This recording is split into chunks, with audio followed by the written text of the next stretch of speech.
Pertanian bergabung bersama reporter Aulia Pane yang sudah ada di sana. Kita ke Aulia Pane. Aulia Pane, bagaimana pengamanan kesiapan jalannya sidang ke-6 Ahok ini? Ya, Yohana, pengamanan dari pihak kepolisian tidak jauh berbeda seperti persidangan pada sidang kelima ataupun keempat minggu lalu. Namun dapat kami informasikan juga bahwa baru saja saksi untuk terdakwa Basuki Cahayapurnama ini sudah tiba di hall di gedung Kementerian Pertanian, yakni adalah Wilyudin Abdul Rashid. Tadi sudah tiba sekitar 10 menit yang lalu didampingi dengan tim kuasa hukumnya dan juga dari tim yang mendampinginya ini adalah dari Forum Umat Islam Bogor. Hari ini dan tadi juga sebelum kedatangan Wilyudin, tim kuasa hukum terdakwa Basuki Cahayapurnama juga sudah tiba di Hall D gedung Kementerian Pertanian, yakni adalah Sierra Prayuna dan juga Trimulya Suryadi bersama dengan timnya ini sudah tiba di Hall D gedung Kementerian Pertanian. Dan tadi kami juga sempat menanyakan terkait dengan apa saja yang sebetulnya akan digali terhadap saksi-saksi yang akan dihadirkan pada hari ini. Dan tadi disampaikan oleh Sierra Prayuna bahwa dari tim kuasa hukum ini akan meminta keterangan saksi Wilyudin yang memang kemarin pada minggu lalu juga sempat dihadirkan dan hari ini akan dimintai keterangan lanjutan karena dinilai ada kejanggalan.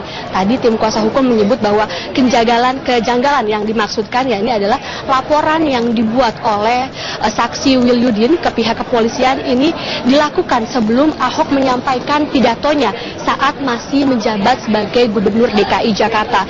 Dan ini terkait dengan kunjungan kerja ke Pulau Seribu. Kejanggalan tersebut adalah ada dalam bukti laporan, yakni adalah bukti laporan yang ditulis tanggal 6 September 2016, padahal pidato dari terdakwa Basuki Cahayapurnama alias Ahok ini terjadi pada tanggal 27 September lalu. Sehingga inilah yang dinilai janggal oleh tim kuasa hukum dan juga majelis hakim, sehingga akan kembali juga hari ini memanggil Wilyudin beserta juga dengan 2 orang penyidik dari Polresta Bogor yang juga akan dimintai keterangan untuk kasus ini. Berikut wawancara kami dengan Sierra Prayuna.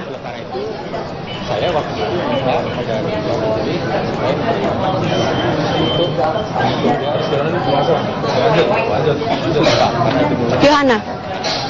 Baik, Aulia, kita nanti masih akan menghubungi Anda di sana untuk mengupdate bagaimana kemudian Ahok dan juga rombongannya tiba dan sejauh mana nanti konfirmasi kehadiran saksi-saksi yang akan mengikuti sidang kali ini. Kita akan bergabung nanti, Aulia, terima kasih untuk laporan sementaranya. Dan Bung Usman, ada yang menarik tadi dari ini terkait dengan kejanggalan yang disampaikan tim kuasa hukum tentang saksi Wilyudin ini yang menyampaikan laporannya justru sebelum Ahok memberikan pidatonya. Menurut Anda ini sebuah keadaan seperti apa?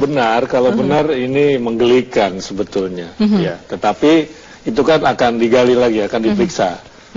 Karena itu penasihat hukum, ya pengacara itu meminta pengadilan mendatangkan 2 saksi dari kepolisian yang menerima laporan ini. Ini kan akan di cross check.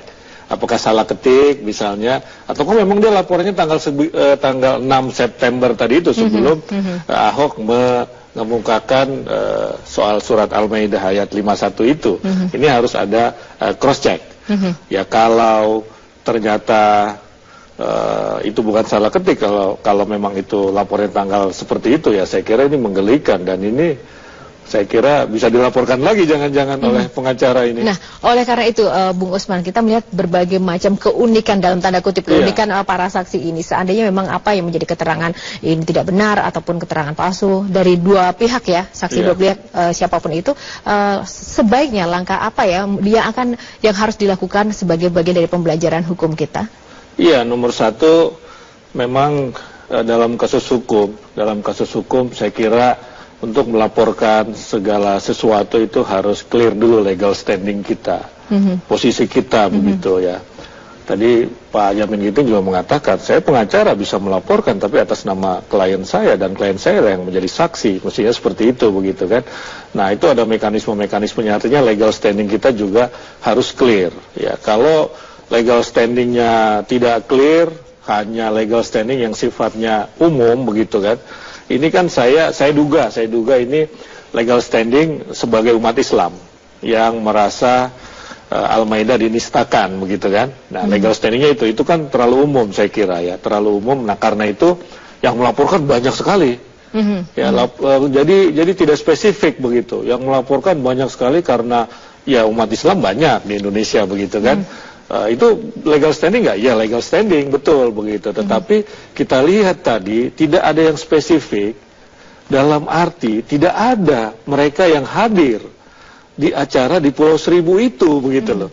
Ya. Jadi umum saja legal standingnya begitu. Legal standing itu posisi hukum. Ya, saya misalnya dicemarkan nama baiknya, saya melapor maka legal standing saya clear begitu. Karena saya yang mengalami, saya yang menjadi sasaran pencemaran nama baik misalnya. Itu salah satu contoh legal standing begitu kan. Nah ini hakim akan memeriksa ini, Artinya apa? Pelajarannya adalah ya perhatikan legal standing kita. Ya legal standing kita karena bisa mentah nanti laporan kita. Bisa tujuan kita itu tidak tercapai karena lemahnya legal standing kita. Jadi saya kira itu nomor satu. Nomor dua, karena lemahnya legal standing, maka laporan ataupun kesaksian yang kita berikan di pengadilan, di hadapan hakim, jaksa, dan pengacara juga terdakwa, itu juga tidak bernilai dalam istilah jamin ginting tadi begitu loh. Kenapa? Karena kita tidak mengalami itu. Kita bukan sasaran dari persoalan itu begitu loh. Nah, ini juga jadi pelajaran buat kita. Ya, buat kita sebagai masyarakat, sebagai subjek hukum yang satu ketika barangkali punya persoalan hukum. Itu pelajaran berharga sekali begitu. Baik, terima kasih Bung Usman. Nanti kita masih akan ulas lagi dan kami juga nanti akan menghadirkan pakar hukum pidana Jamin Ginting. Kita jeda dulu pemirsa, tetaplah bersama kami di Breaking News. Metro sidang Basuki Cahayapurnama ini khususnya untuk pemeriksaan saksi sampai dengan sidang ke-6 ini masih belum ada saksi yang cukup istimewa. Artinya di sini tidak ada saksi fakta, masih saksi pelapor. Menurut Anda seperti apa? Ya, memang ini sidang yang panjang. Mungkin baru rampung setelah pilkada selesai. Menurut Anda masih akan lama sekali ini baru saksi pelapor, saksi jaksa, nanti ada lagi saksi dari pembela atau dari terdakwa kan begitu. Jadi masih panjang dan memang kalau kita lihat keterangan saksi pelapor itu menurut yang kita baca di media massa belum ada yang meyakinkan. Belum ada yang meyakinkan karena tidak ada satupun saksi pelapor yang hadir di Pulau Seribu ketika Ahok mengutarakan pendapatnya begitu terkait dengan Al-Maidah ayat 51 itu. Nah, sehingga memang ini masih perlu didalami lagi. Bahkan ada saksi yang dianggap sekali lagi nih dianggap oleh pembela memberi keterangan palsu, memberi keterangan palsu, berbohong, memfitnah misalnya. Nah, kemarin itu kan ada yang dilaporkan salah seorang saksi yang bernama Novel itu, ya, yang ramai kasusnya soal Pizza Hut itu ya. Nah, itu dilaporkan karena misalnya dia dalam persidangan mengatakan bahwa Ahok membunuh 2 orang misalnya begitu. Nah, kemudian katanya pembela juga akan melaporkan lagi beberapa saksi pelapor. Saya kira ini juga barangkali dalam tanda petik ya menjadi semacam peringatan ataupun warning kepada saksi, siapapun saksi itu dari pihak manapun untuk memberi keterangan yang benar. Kenapa? Karena memang ada hukumnya kalau kita memberi keterangan palsu di persidangan dan hukumannya lumayan berat begitu. Nah, jadi apalagi ini adalah saksi pelapor. Saksi pelapor itu ya yang melaporkan dan dia dianggap mengetahui fakta-fakta walaupun bukan saksi fakta ya. Tapi dia dianggap ada alasan mengapa dia melaporkan kan begitu. Karena adanya fakta begitu. Fakta apa? Ahok menistakan agama dengan mengungkapkan Al-Maidah 51 itu. Nah, nanti berbeda dengan saksi ahli kan begitu. Kalau saksi ahli dia boleh mengungkapkan pendapatnya, dia boleh menyampaikan keahliannya dan boleh salah itu, namanya juga pendapat. Tetapi saksi pelapor ini mestinya sih faktanya tidak boleh melenceng begitu. Ya, kalau melenceng dia yaitu tadi melebar kemana-mana, menuduh ke sana kemari, itu ada hukumannya begitu. Bisa dilaporkan dia memberikan keterangan palsu. Jadi ini saya kira semacam tanda petik ini warning ya bagi saksi siapapun dari pihak manapun untuk menyampaikan keterangan yang benar di pengadilan. Artinya juga jangan sampai kemudian mempermainkan hukum itu sendiri ya, dan mencoba-coba untuk membuka celah-celah yang jelas-jelas mungkin tidak bisa dipermainkan begitu saja oleh data-data bohong atau kesaksian palsu. Iya, gitu. banyak saksi yang mengatakan istilahnya ini kan saksi WA, saksi WhatsApp, jadi hanya menerima dari pesan berantai atau saksi media sosial. Dia tidak melihat faktanya secara langsung, tapi hanya menerima SMS. Misalnya Novel katanya diwawancari di Indonesia hari ini, ya itu dia terima SMS terkait dengan yang dia sampaikan di pengadilan, begitu. Yang belum diverifikasi kebenarannya. Karena di zaman sekarang kita tahu informasi hoax banyak, informasi yang dipelintir banyak, informasi yang sifatnya tafsir, itu juga banyak. Jadi memang saksi-saksi yang disampaikan itu ada banyak saksi, tetapi memang menurut pengacara itu ada 4 yang dianggap keterangannya itu ya tidak benar begitu. Bukan semua memang ya. Iya, dan kita masih menantikan perjalanan panjang ini karena puluhan saksi ternyata yang akan nanti akan diperiksa. Nah, terlepas dari pemeriksaan saksi ini, Bung Usman, Anda melihat mekanisme penyelenggaraan atau pelaksanaan dari sidang Ahok sampai dengan sidang ke-6 sendiri seperti apa? Oh ya, saya kira berlangsung baik ya, bagus. Ada unjuk rasa dari kedua belah pihak, tapi relatif ini loh yang saya sampaikan, ini masih dalam taraf menyampaikan ekspresi. Ya, belum pada taraf tekanan. Mungkin nanti menjelang vonis baru nanti ada masa yang mungkin lebih besar lagi untuk menekan pengadilan, dan saya kira pengadilan tidak boleh ditekan oleh massa dari kedua belah pihak. Tapi Bung Usman, jumlah massa besar atau kecil itu misalnya pun dalam beberapa sidang kemarin selalu datang massa, itu tidak bisa diartikan itu bentuk tekanan juga? Ya, saya kira bisa, tetapi barangkali belum bisa menekan dalam arti kemudian pengadilan ataupun hakim misalnya katakanlah memutuskan sesuatu karena tekanan itu, ya karena ini baru di awal-awal. Nah, mungkin di akhir, tapi bisa juga tidak. Bisa juga di akhir tidak. Kenapa? Karena proses pilkadanya mungkin sudah usai. Karena kan apapun juga, para pengamat mengatakan, Kapolri juga mengatakan bahwa menjadikan Ahok sebagai tersangka, penersangkaan Ahok ini, itu ada kaitannya dengan pilkada. Nah, kalau pilkada mungkin sudah selesai 15 Februari, itu akan berubah. Bisa berbeda kondisinya. Iya, konstelasinya akan berubah. Ya, misalnya taruhlah Ahok kalah. Ya, atau ada putaran kedua misalnya, atau Ahok menang putaran pertama, itu akan berubah. Kalau dia putaran kedua mungkin ada agak kendur ya, masuk putaran kedua misalnya, kan prediksinya akan ada 2 putaran, walaupun tim Ahok mengatakan harus menang 1 putaran. Nah, ini kalau menang 1 putaran ini bisa juga heboh begitu. Tapi sekali lagi semua ada mekanismenya, hukum harus ditegakkan. Dan masih perlukah menurut Anda ke pihak kepolisian maupun pengadilan juga mengakomodir kedatangan massa dari 2 kubu setiap persidangan yang pada akhirnya setiap hari Selasa masyarakat Jakarta pun juga harus pusing untuk wah nanti lalu lintas seperti apa, kena dampaknya juga begitu. Jadi saya kira unjuk rasa dijamin oleh undang-undang, oleh konstitusi kita, dibolehkan. Justru kalau melarang itu tidak boleh, melanggar konstitusi. Siapa yang melarang itu?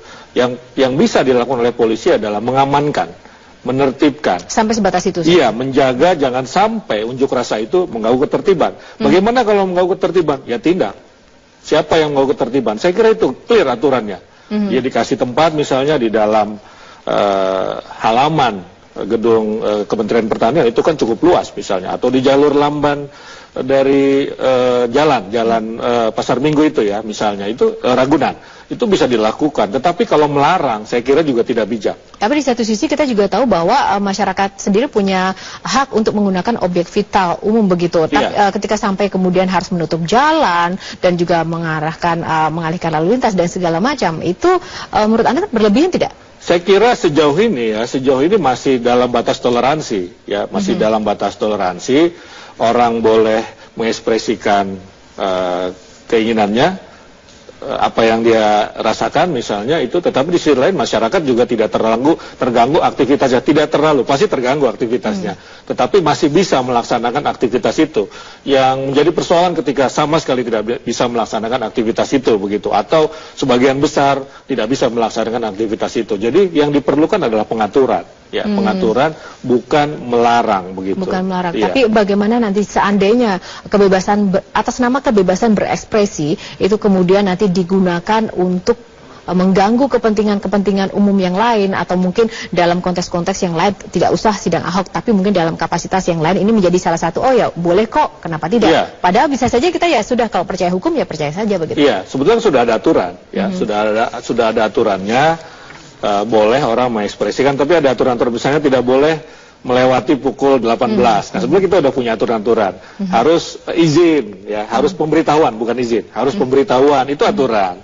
Sehingga polisi bisa mengerahkan pasukan sesuai dengan jumlah yang disampaikan oleh pengunjuk rasa. Ya, aturan-aturan itu sudah bagus begitu.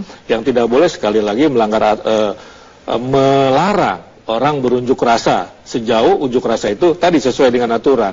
Tetapi kalau dia sudah mengganggu kenyamanan orang, mengganggu ketertiban orang lain, melanggar HAM orang lain demi menuntut haknya, misalnya haknya berunjuk rasa adalah hak dia begitu. Tetapi ketika dia melanggar hak orang lain, maka bisa ditindak ini. Ya, bisa ditindak. Saya kira aturan sudah clear. Sudah clear, termasuk juga bagaimana kemudian mekanisme penyelenggaraan yang sekarang diakomodir tidak di pengadilan tapi di Kementerian Pertanian, sehingga itu salah satu di satu sisi juga kinerja dari PNS dan mungkin dari PNS Kementerian sendiri juga susah akses masuk. Seperti apa kemudian? Ya, saya kira ada jalur ya, banyak di Kementerian Pertanian itu, dan tempatnya relatif lebih luas. Bayangkan kalau itu di Gajah Mada.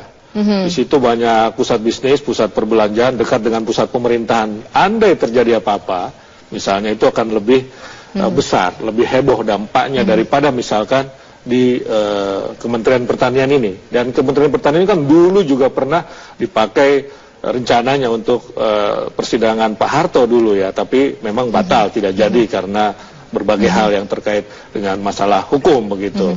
Jadi saya kira ini juga keputusan yang baik, ini juga salah satu upaya pengendalian, unjuk rasa tadi, bukan upaya melarang begitu. Oke, Bung Usman, kemudian ini juga terkait bagaimana pengadilan juga memberikan keleluasaan masyarakat untuk tahu melalui expose media yang untuk khusus kasus Ahok ini terbuka tapi terbatas begitu untuk media, sehingga kemarin ketika pada akhirnya hanya dibatasi begitu media, semuanya kemudian berpolemik di media sosial dan memicu persepsi-persepsi dan juga kegaduhan tersendiri. Seperti apa baiknya sebenarnya untuk proses kemudian persidangan atau peliputan-peliputan untuk masyarakat agar bisa mendapatkan haknya dari sisi mendapat hak informasi? Ya, ini kan kita belajar dari kasus Jessica yang diliput live oleh beberapa stasiun televisi.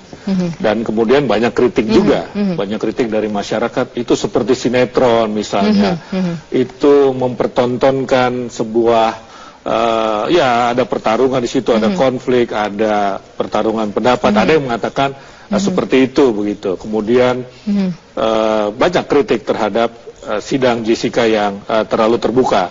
Maka kemudian ketika sidang Ahok, itu persoalan sidang di Jessica menjadi acuan. Apakah sidang sebaiknya terbuka untuk di-live-kan oleh stasiun televisi atau tidak? Di beberapa negara memang ada banyak aturan juga, berbeda-beda. Ada yang boleh, ada yang tidak. Bahkan di beberapa negara itu kan hanya diperlihatkan sketnya saja. Sket di persidangan, hakimnya, kemudian terdakwanya, kemudian itu dipertontonkan kepada media untuk dipotret, untuk diambil gambarnya misalkan oleh televisi. Nah, dalam aturan kita memang ada yang mengatakan semua terserah kepada hakim. Ya, hakim mengatakan begini, sidang terbuka untuk umum. Nah, ini juga ada dua tafsir paling tidak dari pakar hukum. Ada yang mengatakan ketika hakim memutuskan sidang itu terbuka untuk umum, maka televisi pun boleh live, misalnya begitu. Ya, tetapi ada tafsir yang mengatakan ketika hakim mengatakan sidang ini terbuka untuk umum, itu artinya terbuka untuk masyarakat yang mau datang langsung ke pengadilan melihat, bukan untuk di-live-kan begitu loh. Nah, ada dua tafsir ini, dan saya kira hakim kemarin mengambil keputusan yang sangat bijak. Dia terbuka terbatas, terutama keterangan saksi. Ya, keterangan saksi ini memang bisa menjadi problem. Muncul image, ini kan ada dua kubu di dalam kasus Jessica, tidak ada dua kubu, tidak terlalu seperti sekarang kontroversial. Kalau dalam sidang Ahok pasti ada dua kubu. Misalkan ada saksi yang memojokkan Ahok, pendukung Ahok itu mungkin akan melihat dia nih, oh saksi yang ini nih begitu kan, ini keselamatannya bisa terancam, atau sebaliknya misalnya. Nah karena itu apa